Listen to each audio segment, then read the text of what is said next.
في أعماق الغابة كان هناك وحش عظيم يخشى الاقتراب منه. قيل إنه لا يرحم، ولا أحد كان يجرؤ على تحديه.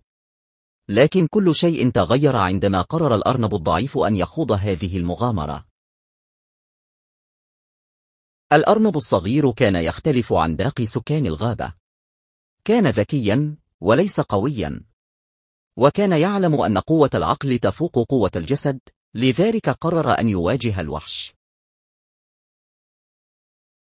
بدأ الأرنب في التفكير. كان يعلم أن الوحش لا يعرف الغابة مثلما يعرفها هو. بدأ بتخطيط كل خطوة واستخدام كل تفصيل في الطبيعة لصالحه.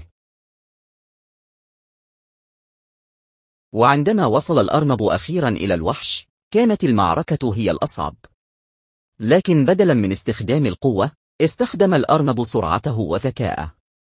تحرك بسرعة واستخدم التضاريس لصالحه. وفي لحظة حاسمة نظر الأرنب حوله، فوجد جذع شجرة عظيمة يقف عليه الوحش. كان الجذع قديما ومهترئا. ابتسم الأرنب بمكر، وبحركة سريعة قفز نحو الجذع وضربه بقوة في نقطته الضعيفة. فجأة تصدع الجذع وانهار، فسقط الوحش في هوة عميقة. وفي النهاية كان الأرنب هو من هزم الوحش. باستخدام العقل والمكر تمكن من قلب الطاولة على أقوى مخلوق في الغابة. القوة ليست في الحجم، بل في التفكير الصحيح. الأرنب علمنا أن العقول القوية قد تكون أقوى من الأجسام القوية. في النهاية، النجاح يكمن في الحكمة. القوة قد تكون مهمة، لكن الذكاء هو الذي يقود إلى الفوز الحقيقي. ليس كل تحد يحتاج إلى القوة الجسدية، بل أحيانا يكون العقل هو أقوى سلاح. التفكير الذكي، والتخطيط الجيد، والصبر يمكن أن يتغلبوا على القوة الجسدية. إذا أعجبتك القصة، لا تنسى الاشتراك في القناة وترك تعليقك.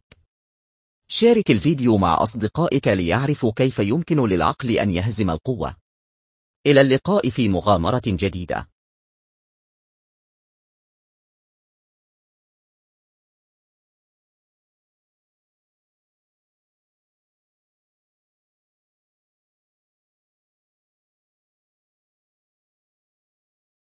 في أعماق الغابة كان هناك وحش عظيم يخشى الاقتراب منه. قيل إنه لا يرحم، ولا أحد كان يجرؤ على تحديه. لكن كل شيء تغير عندما قرر الأرنب الضعيف أن يخوض هذه المغامرة. الأرنب الصغير كان يختلف عن باقي سكان الغابة.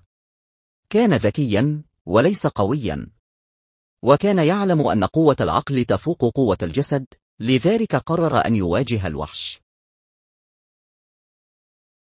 بدأ الأرنب في التفكير.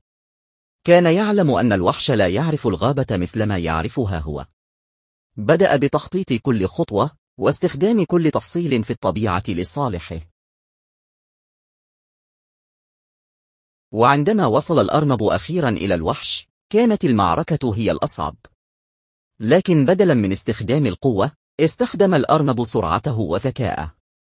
تحرك بسرعة واستخدم التضاريس لصالحه.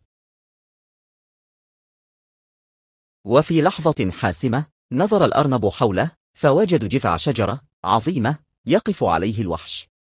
كان الجذع قديما ومهترئا. ابتسم الأرنب بمكر، وبحركة سريعة قفز نحو الجذع وضربه بقوة في نقطته الضعيفة. فجأة تصدع الجذع وانهار، فسقط الوحش في هوة عميقة. وفي النهاية كان الأرنب هو من هزم الوحش.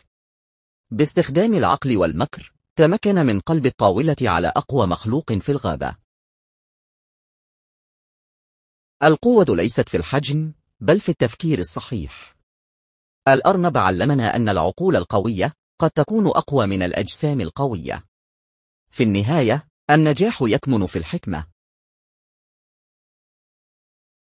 القوة قد تكون مهمة، لكن الذكاء هو الذي يقود إلى الفوز الحقيقي.